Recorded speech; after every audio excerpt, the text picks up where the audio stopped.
Assalamualaikum. Kita di Treasure Garden ada kata menyediakan baju subuh, iaitu baju cap bersabu. Baju ni sesuai untuk bunga, sayur dan buah.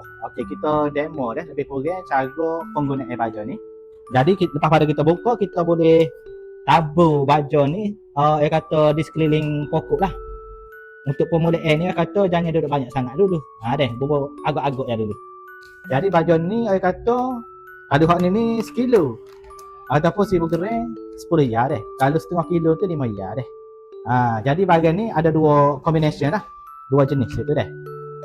Untuk subuh, untuk tak kira pokok gapo pun boleh belaka deh insya-Allah. Jadi kita sirih lebih kurangnya lah tu.